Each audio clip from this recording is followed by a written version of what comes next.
Hello and welcome to Scilence, a podcast that gives women in science, technology, engineering and maths, or STEM, an opportunity to share honestly and openly about what it's really like working in these typically male-dominated subjects.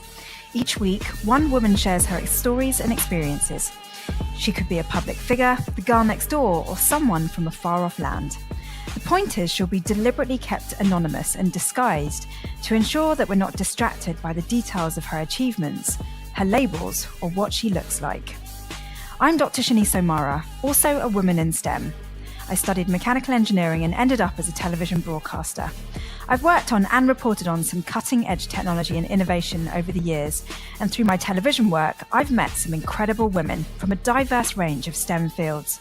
And you know what? I've been more amazed about what I've learned from these women when the cameras have been turned off and they're just being themselves. These women have amazingly impressive CVs, but most importantly, they're human, just like the rest of us. And it's their off-air honesty that I'd love to share with you through Scilence. This week, my guest is in the field of planetary astronomy and Earth system science. Hi. Hi. Nice to meet you. Thank you so much for coming on the show. Yeah, I'm really excited to be here. So, what were your feelings towards finding out that this was an anonymous show? I think it's pretty exciting.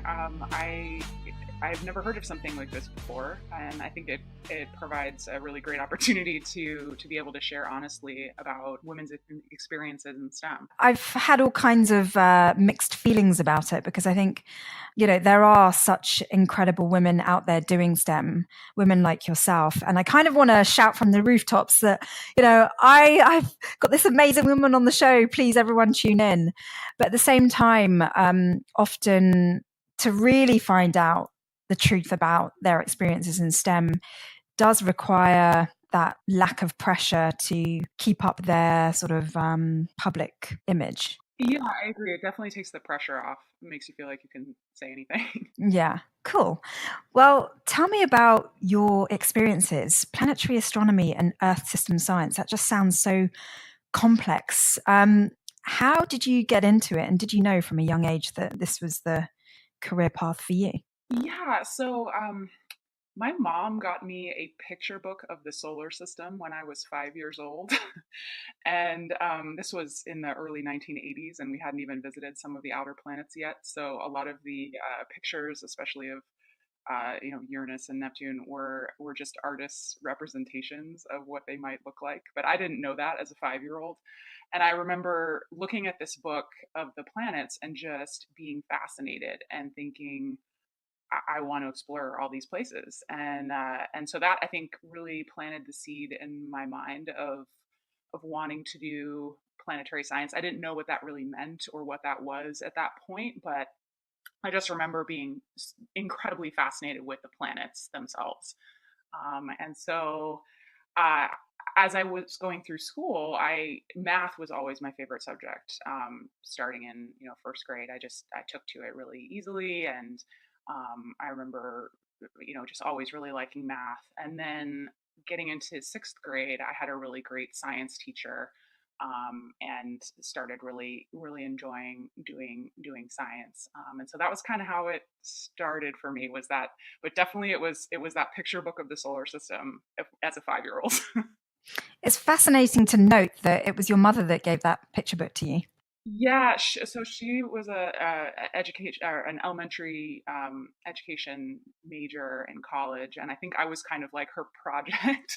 So she tried to expose me to as many different things as possible.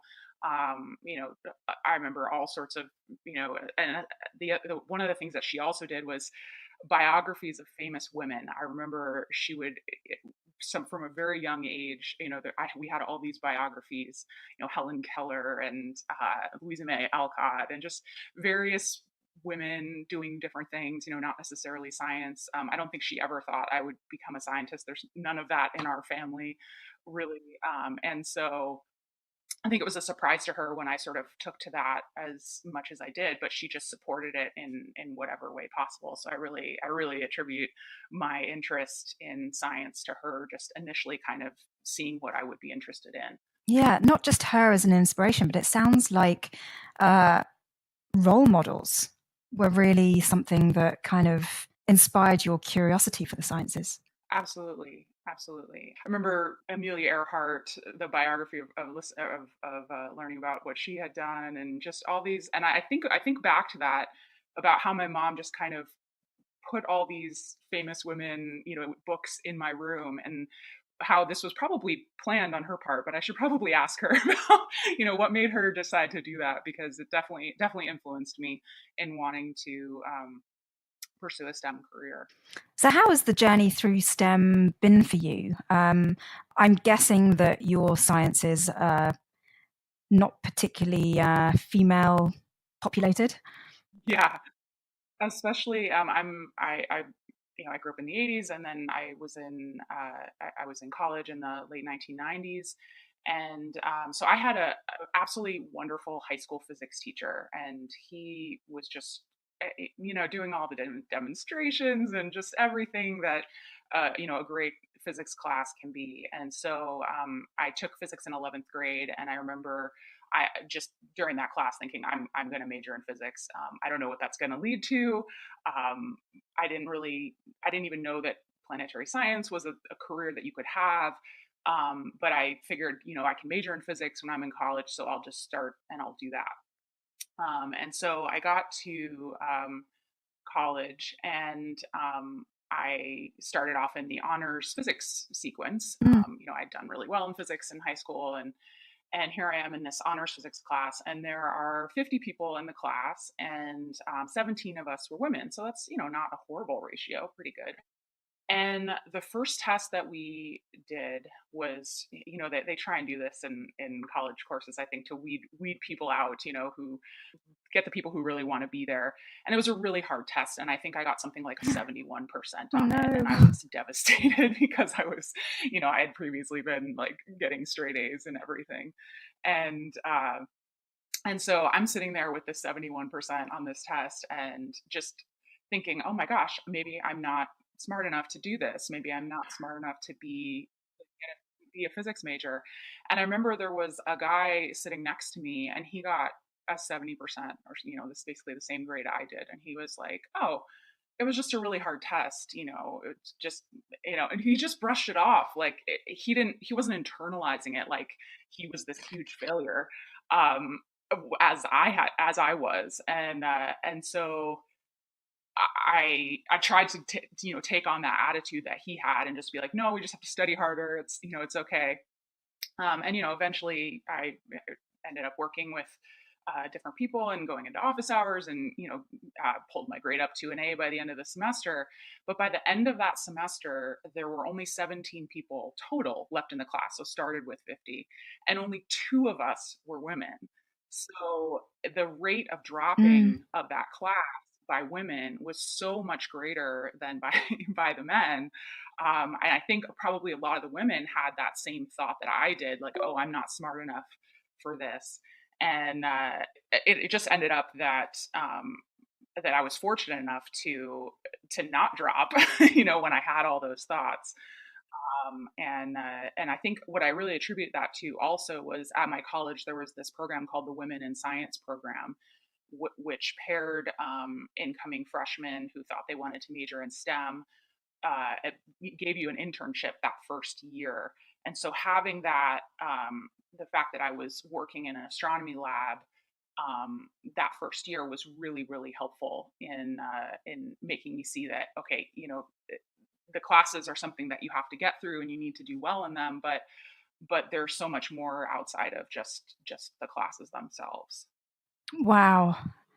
I mean, your story about the 71% is so poignant. I mean, I think young women who have that natural curiosity and passion for science go through that, where they start to be very self-conscious about their performance in STEM, and often that is what makes them drop the subject.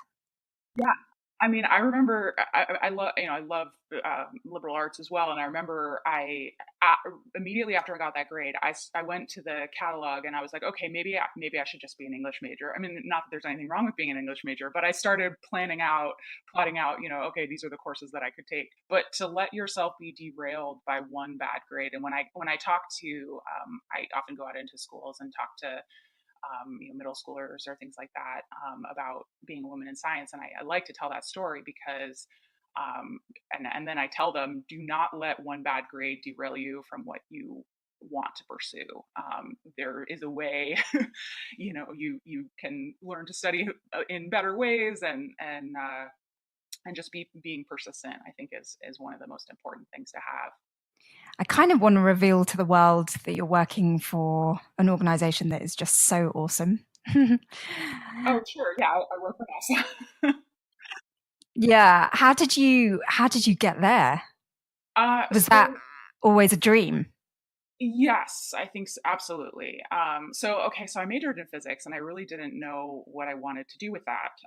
And I saw a flyer in the physics department about applying for a NASA internship my junior year of college, and so I, sent out the paper application way back in the day, and heard back, and I got into this internship called the NASA Astrobiology Academy, which was out in California. I grew up on the East Coast, and I went to school on the East Coast, so going out to California was really exciting. They paid your travel and gave you a stipend, and I got to work at NASA Ames Research Center, which is up in the Bay Area of California. As a result of that internship, I got to fly on a NASA research aircraft during while the Leonid meteor shower was taking place, and I got to take spectra of meteors as they were coming into Earth's atmosphere. And as an undergrad, I mean, that was just the most amazing experience. And it was because of that internship that I realized that if I wanted to do planetary astronomy, that I needed to get a PhD. And when I told my parents this, they were like, "Oh gosh, we can't pay for that." And there's already been, your undergrad was Mm, was stressful, was expensive enough, mm. and I was like, "No, guess what? You don't actually have to pay for grad school in science." And this was a revelation to me when I figured this out, and to my parents. You work for as a RA or a TA, or you can get a fellowship, and it will pay your tuition and give you a small stipend to live on for the 4 or 5 or 6 years that you're getting your PhD. And so that was an amazing revelation that I learned when I was out in California, because as part of that internship, we visited colleges and universities in the area, and ended up visiting the place that I eventually applied to go for my PhD. So I really credit that internship experience with kind of opening my eyes to all that was available. And now I actually run a summer internship myself, and so I'm able to give that experience to students every summer. So That's so awesome because what I'm seeing from conducting this podcast is that really girls are encouraged to do what they do by seeing people that are similar to them do what they want to do. absolutely, yeah. And I mean, I would remember being in these physics courses, me and the one other female student, and we ended up becoming really great friends because we always were the only women in class together. But if you're sitting in a class and you're the only woman or one of only two, it kind of you kind of feel like you're almost on display, because if you're Mm, not there, like let's say you miss class, everybody knows because the one woman isn't there. It's whereas if you're a man, you can be more anonymous, mm. and where I always felt like I was sort of on display in in classes, when I especially back in the 90s, when there were even fewer women in science than there are now. Yeah, you almost become the mascot. Exactly. Yeah, that's a great way of putting it. And so, how have you dealt with being the mascot in your science? It's definitely gotten better, and it got when I started graduate school, it was the ratio was significantly better, in because I was actually in a geological and planetary sciences department, and there's a little bit there there are more women doing geology, or at least at that point, than there were in like straight physics or engineering or things like that. So I think just befriending the other women that are in the program. I mean, I ended up some of my greatest friends and bridesmaids and things were other fellow women in science, and I think having that support network of other women really helps. Whether it's just doing problem sets together or just having a friend talk to you about your research or things like that. So I think befriending the other women has really helped me. And why do you think women do drop out of subjects like physics, but not so much subjects like geological science? I'm not sure, actually. I mean, the nowadays, I think, at least in medicine, there are more women, pursuing MDs than men, and I think that's, and I'm not sure why there's that. Uh, Physics and engineering have fewer, but biology and geology and are gaining. I really don't know what the answer to that is. All I know is that they almost lost me from physics. I certainly have seen a trend. So subjects like engineering, maths, and physics tend to be perceived as being less nurturing as a subject. Yeah. And there's less room for creativity in what we conventionally see as being creative. Yeah, I think there's definitely that perception. Absolutely. Yeah. Do you think that's right though? I don't think it's right. I mean, I think that there's just as much creativity in hard quantum physics as there is in biology, but maybe there's a little bit more personal interaction in fields where maybe you're going out into the field and working with other people versus just sitting at a computer doing quantitative analysis. So maybe that might contribute to it a little bit. I knew I really enjoyed going out into the field and doing more hands-on research, um, as opposed to just sitting there in front of a computer. But there are positives and negatives to both. But maybe it's possible that the former appeals more to women than to men. I'm so curious about what feels like a very defining moment of when, you were sitting alongside a guy in your class and he got the same result as you, and how drastically different your reactions were to that result. I think that really, I think if I hadn't been sitting next to him and he hadn't had that comment of, oh, it was just a hard test, I'll study harder next time, and then if I hadn't had that conversation with him, I really do wonder if I would have continued on, because at least even at that time, I thought that I had the thought cross my head, oh wow, that this here's a guy who did the exact same as I did, and all of a sudden he's not letting it bother him. It actually gives me hope, because often on this podcast, the conversation can have a slight tinge of gender bias. Well, I guess maybe if I'm sitting next to somebody who got 100% and he told me, well, maybe you aren't cut out for it, that would have that would have been different. But yeah. I mean, it's so important to highlight here that men and women, boys and girls, are completely equally capable of excelling in STEM fields. And I think that's really the first thought I had when you were telling your story, is that both sexes are very capable of achieving the same marks.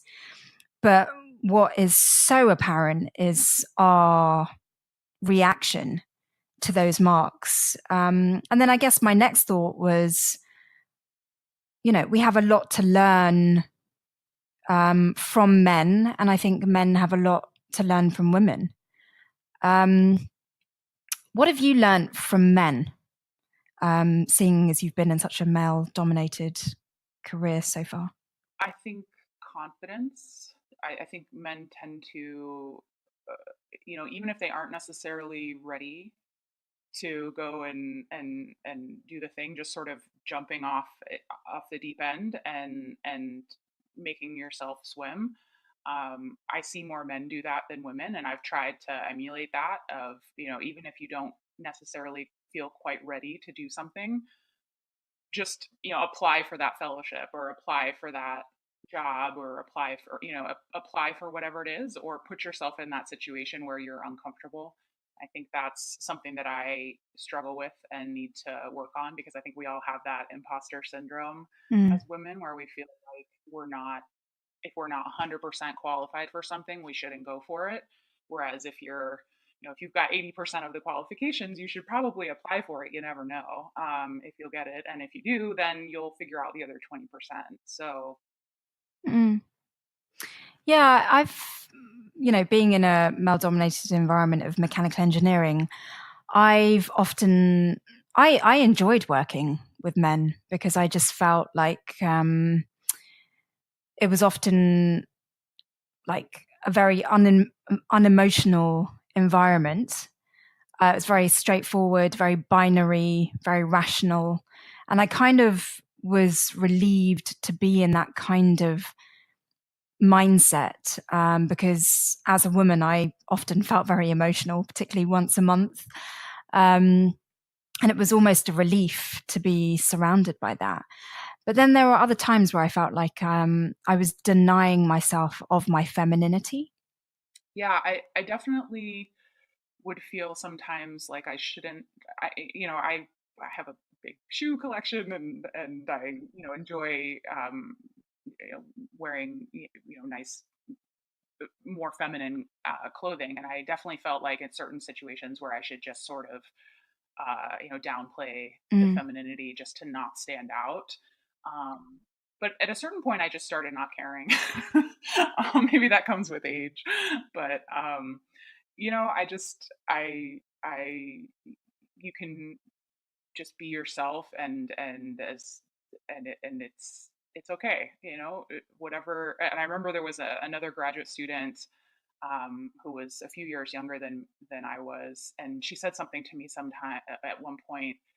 I think I was a fifth year graduate student when she was a first year, and she came up to me and was just like, I love that you wear cute shoes, even every day, and just sitting there working at your computer. And I think I think that's it inspires me to want to not hide who I am as a scientist. So I was like, okay, great. Um, I love the fact that you've reached that point because I do feel that that does come with experience and confidence, which is often correlated to age. I think for me, what did it was finally feeling confident in myself as a scientist. And for me, actually, that was when I finally got that first author Nature publication.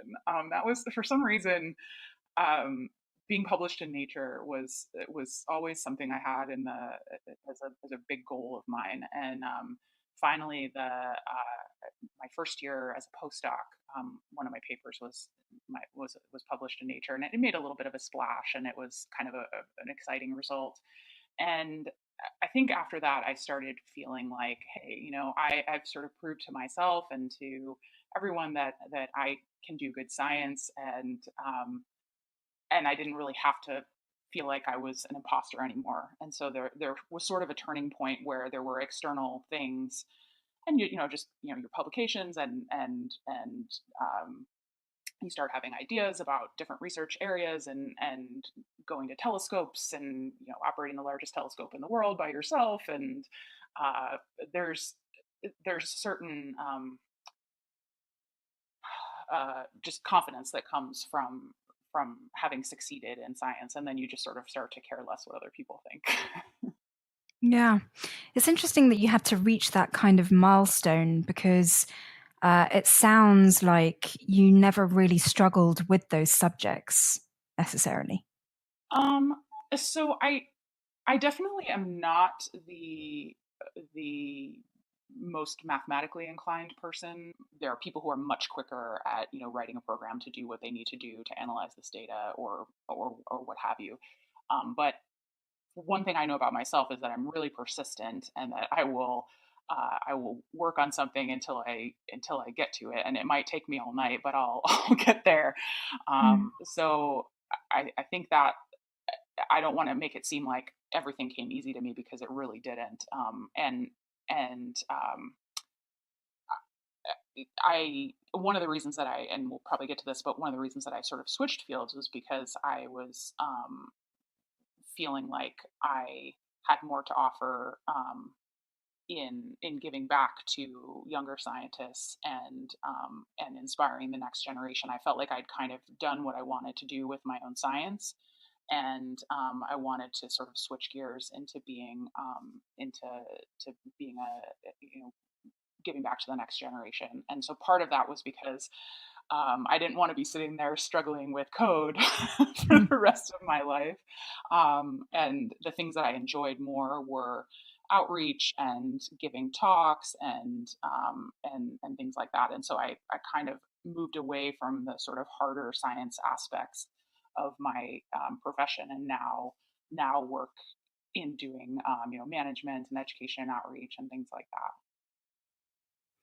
I love the fact that you're so confident about that switch, because I think some women, I'm probably just talking about myself. I felt a bit guilty that I wasn't doing the harder science. I did too.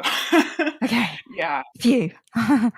especially some people, mentors of mine were like, "Oh, you can't leave. Oh no, we're losing it," and I didn't leave. I'm still working for NASA, but I don't do any of my own research anymore. I kind of sort of tapered off on the projects that I was doing starting about 6 or 7 years ago, and now I exclusively manage projects. I have summer interns every summer, and help them with their projects and things like that, but I don't directly do my own research going out to telescopes, um, like I used to. But I actually feel like I'm having now more of an impact through all these other programs that I'm doing with getting more students into STEM and things like that. And I'm at peace with what I discovered in my own research.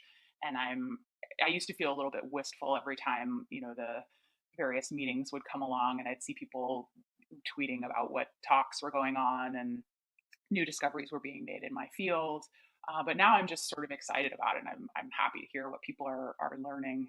And I'm also grateful that I don't have to do all that much coding anymore, which I really didn't enjoy. So. Mm. It sounds like your confidence is established on really checking in with what it is you want for yourself, rather than kind of trying to please others or fulfill other people's expectations. Yeah, I mean, I was on the track to be a university faculty member, and I thought that's what I wanted. I kind of thought that I wanted to be at maybe a smaller liberal arts college, so that I could do some research and teach. But really, my heart was always in education and outreach. Whenever there was an opportunity to go and give a talk in a school, or do demonstration at an observatory, or just anything like that, I always jumped at those opportunities. I think probably the most inspiring thing in listening to you is the contentment in the choices you've made and the career twists and turns. It sounds like you've really fulfilled your academic goals for yourself, but you're now doing something that is so meaningful to others. Yeah, and also the work that we're doing on a lot of these airborne missions is extremely important. It's extremely important for humanity as a whole, understanding ice melting, and how climate change is impacting the earth, and everything. So I really feel like even though I'm not doing that science myself, I'm helping to convey it to others, and just getting to experience all this new this every all this Earth system science, and everything that NASA is doing in that area. It really inspires me to work, in that field. Mm.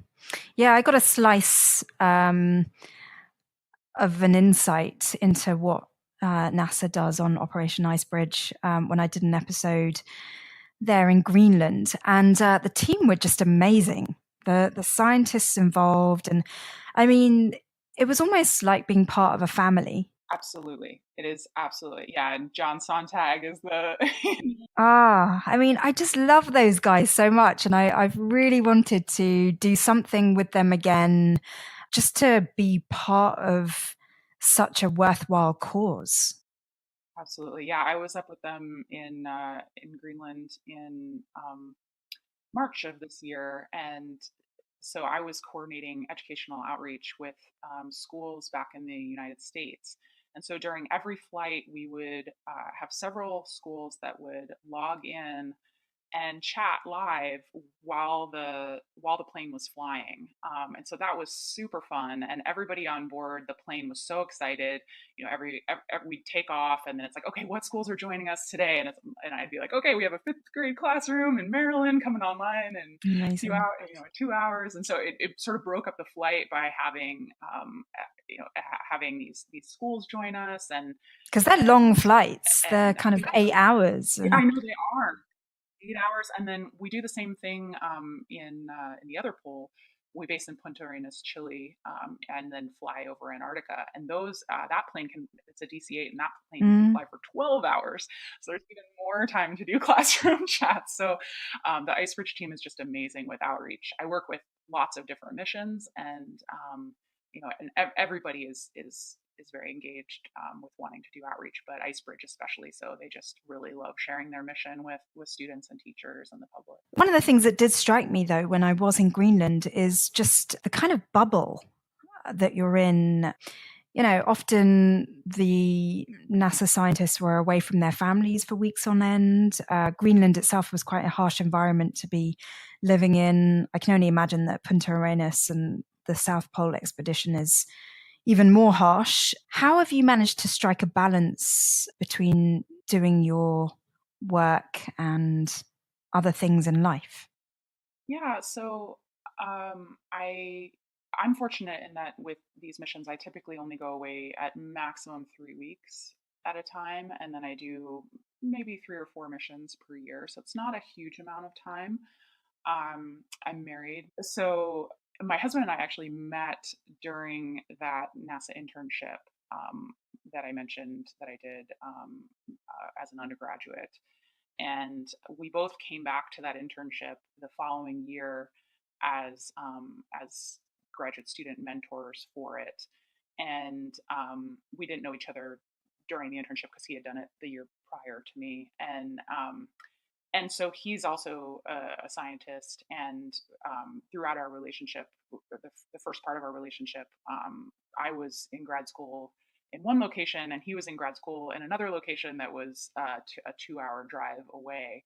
And so we were long distance for the entire time that we were both getting our PhDs.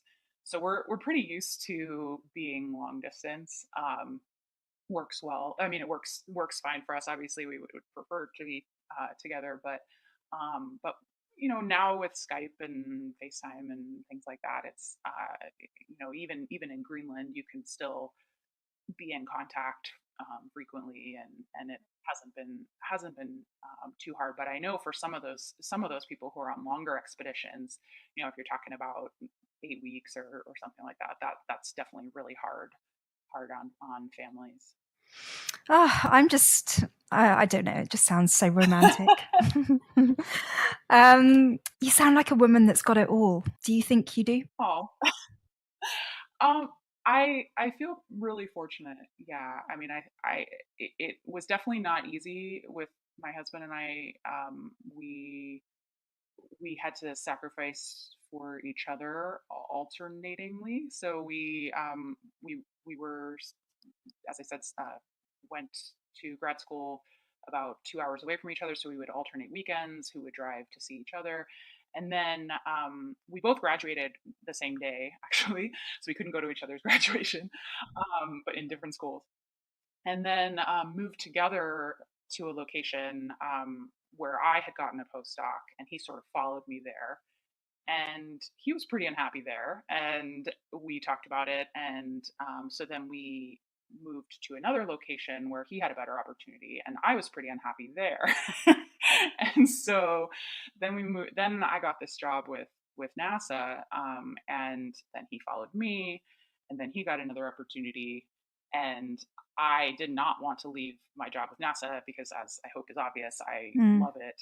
And I was commuting for 2 years from by airplane. And so I would fly down on a Monday, and then work Tuesday, Wednesday, Thursday, Friday, stay that weekend, and then work Monday, Tuesday, Wednesday, Thursday, and then come back and have a long weekend. And I did that for 2 years, until I finally uh, was able to work at a situation where I can work remotely, and that has just been amazing. I'm sitting right now in my office in my house, and I'm able to coordinate these educational programs and go on missions and things like that. And I still travel, but I'm able to live with my husband, which took a long time. So we did not finally get this situation until about 3 years ago. So I've only been actually living with my husband for the last 3 years, even though we've been together we've been married for 9 years, and then together for six before that. So it took a while. Gosh. Yeah. I'm just utterly inspired by you, because I just feel like you've really pushed through the challenging times. You don't strike me as someone who was ever willing to give up. When things got tough, you kept going.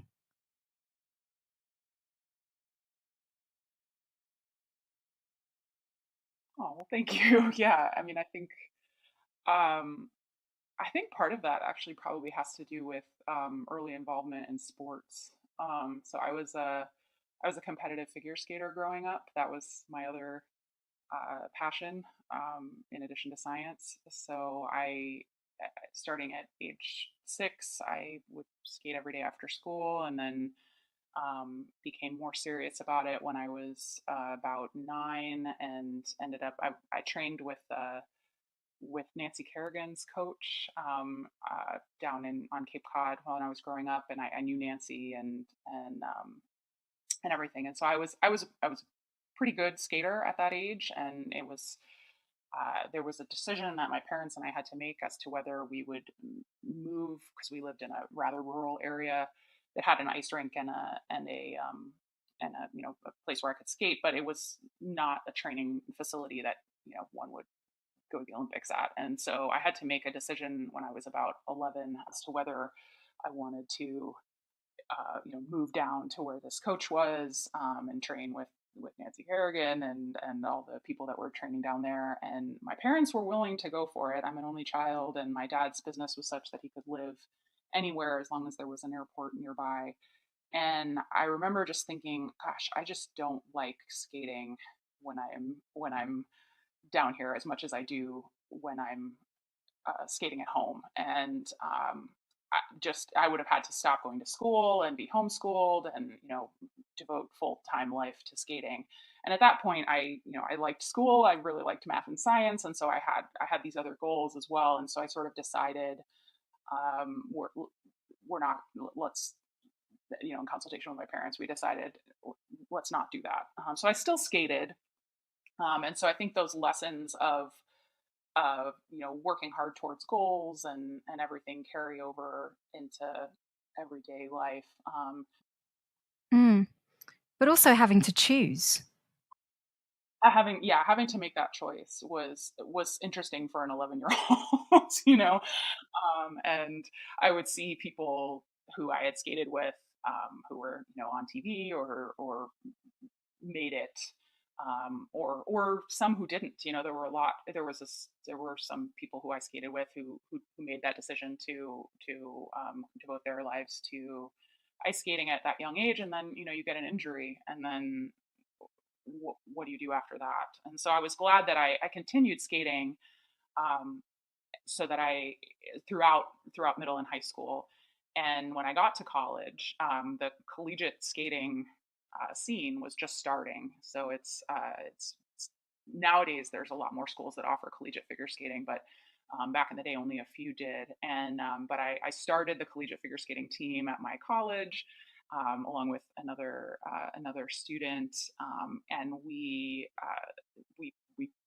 built it up that skating team, and I was able to skate throughout my undergrad, which was fantastic. So having that in addition to science and everything else was really fun. Yeah, it's again very inspiring to hear that you were not just STEM focused, but that you had outside interests, which could have actually distracted you. But again, you stayed on the STEM path. So my little tiny team that I formed my first year of graduate school qualified for collegiate nationals, and this was a big deal because the school that I went to graduate school at is not at all known for sports in any way, and so the Los Angeles Times wrote an article about how how we had qualified for nationals and what a big deal this was, and blah blah blah, and the title of their article was "Brainy Skaters Have an Edge." Love that. And when they interviewed us, they tried to make it seem like we were good at skating because we understood the Yeah. physics of it, and they sort of asked like leading questions to that effect. Anyway, and so the article comes out, and the person who I was working with, who was my initial advisor, said, he's like, "Oh, that's nice that you're in the LA Times. Too bad it's not for science." I was like, "Oh, ouch." I mean, I just think that's a massive positive that not only they're sort of, post-grad, everything, but you're also pursuing something so completely disconnected. Yeah, it was. And I continued skating for another year, and then it just got to the point where my research just became too intense, and I couldn't continue skating. Plus, I was kind of, as you get older in skating, and just from physics perspective, if your moment of inertia increases, you're going to decrease your angular acceleration, so you won't be able to do the jumps anymore and things like that. So I was sort of losing my ability to skate as well as I had as a younger person. But I was glad that I did it, and it was fun to have that out. It sounds like not just outside interests, but also a need to connect with others was important and is important for you. Oh yeah. Which, dare I say, is quite a female trait. I don't want to typecast, but has that been important for you, connecting with others? Definitely. I mean, I don't think I would have gotten through an undergraduate physics major without working with other people and just having those connections, just sitting there doing problem sets, but also just having people to talk to. I think I also benefited. I've had a lot of great advisors. My undergraduate advisors, I did a few different projects as an undergrad with them, and they were all great. And then my PhD advisor was fantastic and very supportive. And so I've really been fortunate because I've seen other, what can happen if you don't get along with your advisor, especially as a PhD student, where that relationship is so important. So I've been really fortunate that the people that that I've had the opportunity to work for have been really great. There doesn't seem to be a kind of air about you where you're really that conscious about gender. I mean, when you talk about people, you seem to be very sort of like all-inclusive. Yeah, so I was actually almost hesitant to do this podcast because I felt like, well, I don't have, you hear about some of these horrible stories that people have, and like, I just really don't have any horrible stories. I can remember being in poster sessions, scientific poster sessions where you're standing there by your poster, and it's kind of like, people walk by and they're, talking to you, and I remember being aware that there were some male faculty who were taking an interest in my poster more so than they were maybe the guys standing next to me, and I felt like that attention was just because I was a somewhat attractive female, and I could sort of tell that they were talking to me more because of that, and that made me feel uncomfortable. But it was nothing overt ever, occurred or anything like that. But I do remember having that feeling like, oh, they're only talking to me because I'm a cute girl. Mm. But at the same time, I was like, well, at least they're hearing about my research, Yeah. So it's Do you think that was a but confidence thing then, rather than a? yeah, I was like, all right, I can use this to my advantage. Why not? Oh, They're going to talk to me. I'm going to tell them about my work. So it's that's such an yeah. empowered attitude. It's so amazing. Oh gosh. I mean, I often felt quite embarrassed for being female amongst so many men, and I kind of wanted to hide or shy away from it all. Did you experience that ever? Yeah, I definitely did as an undergraduate, absolutely. But there's a certain power to it too. If you can use it to your advantage, why not? You know, maybe just people are going to notice you, so more. So make sure have some awesome science and tell them about it. Mm, So yeah. it works out if it gets you to be able to tell your research to more people or get more people to hear about your work, and then all you have to do is just have the awesome work to back it up, and then you're all set.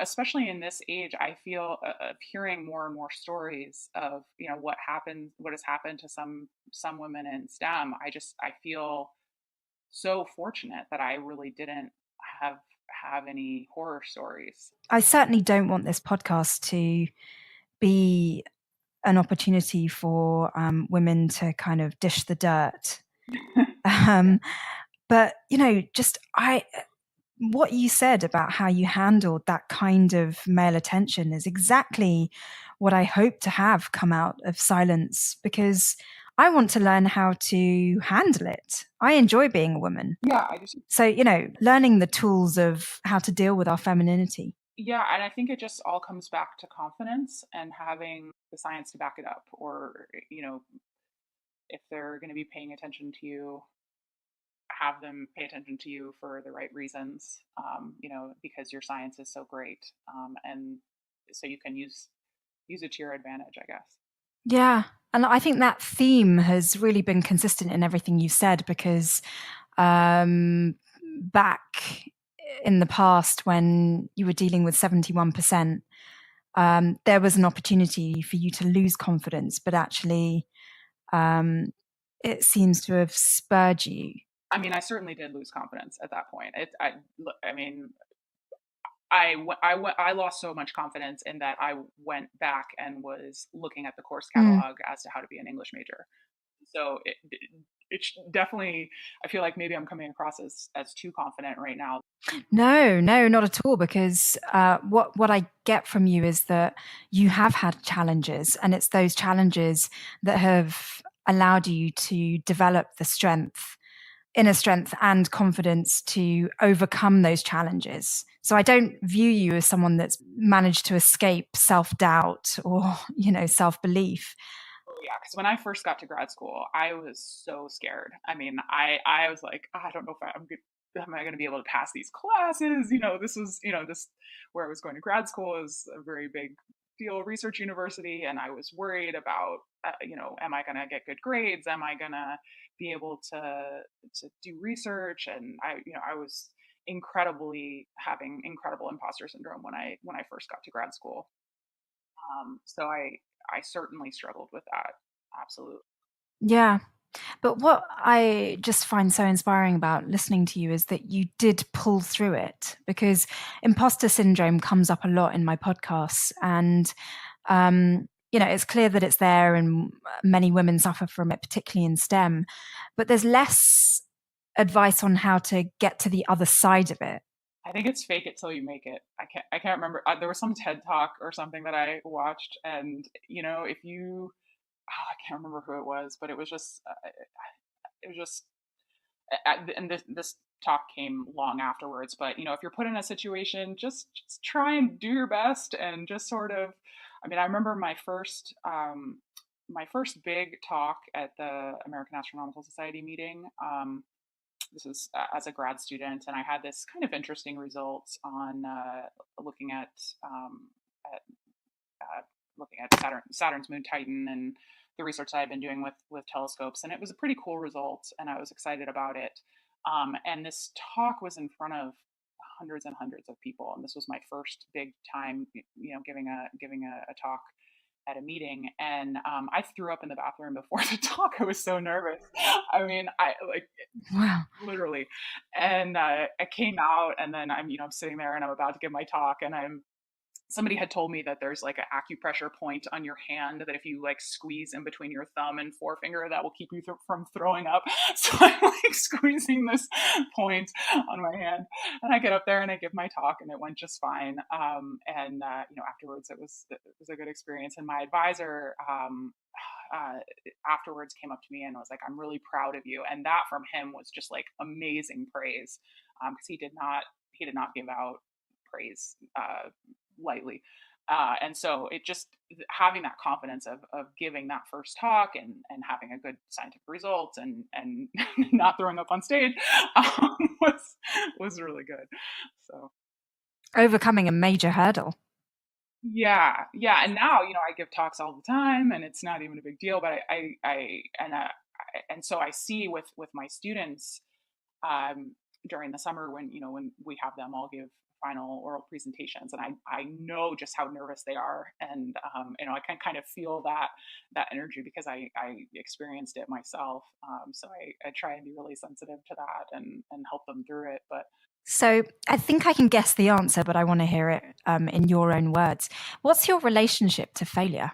I didn't get into my first choice of undergrad. I got rejected from a lot of jobs I applied to, and fellowship.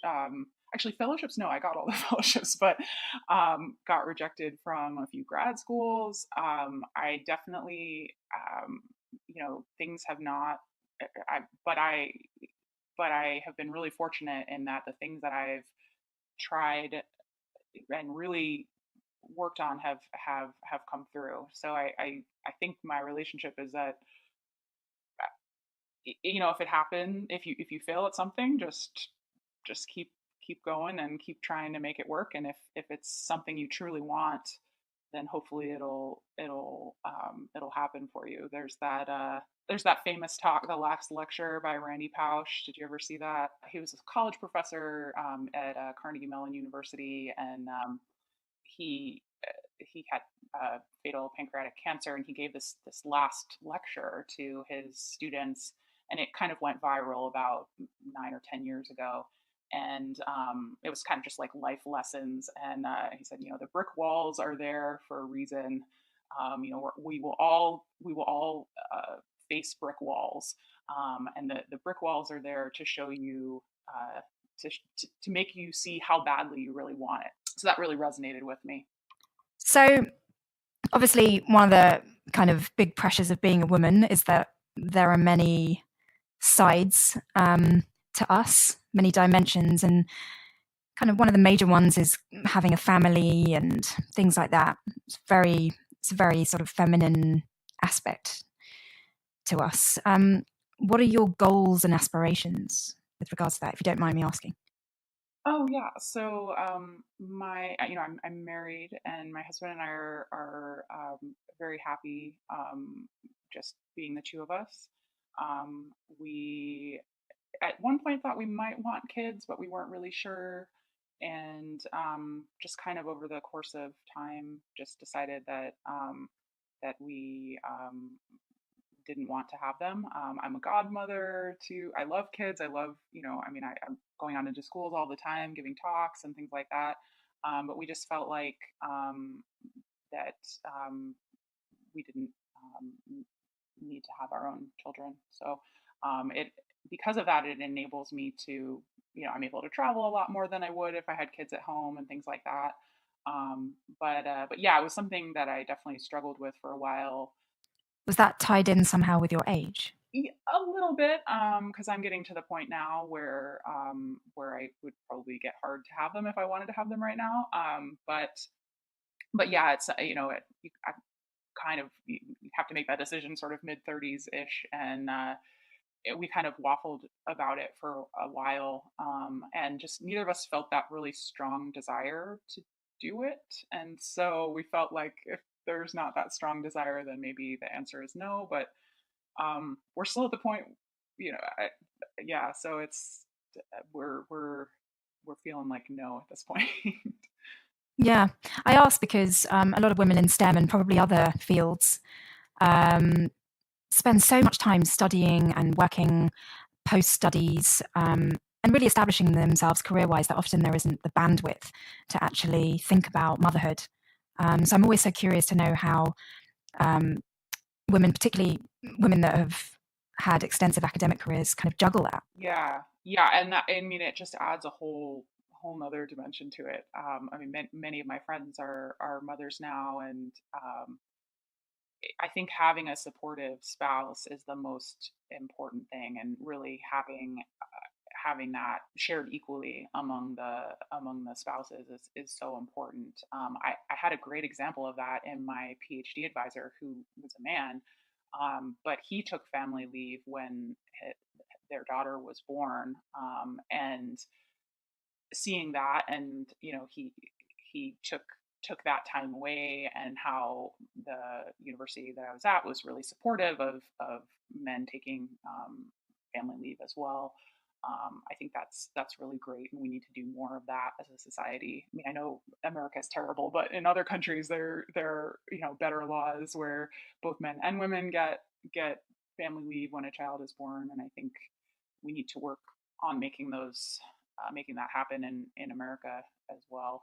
Um, Currently, I think what we have is very sad. I mean, there's nothing that's mandated, or is it 6 weeks or something very very low. But clearly in other countries they figured this out. So I think we need to be better about that. So, what's the aspirations for the future? Do you ever set sort of longer term goals? Yeah, so I've been thinking about this a lot. The I love my job right now, and I want to just keep doing it as long as I can. In my field now, the sort of logical next step would be to go to maybe NASA headquarters and run educational programs or things like that. I don't think I'm really ready for that right now. I also love where I live, and the idea of moving again after having moved so much in the earlier parts of my career is really not that appealing. So maybe down the line, I might like to do something where I can have a larger scale impact on educational programs at NASA or NSF.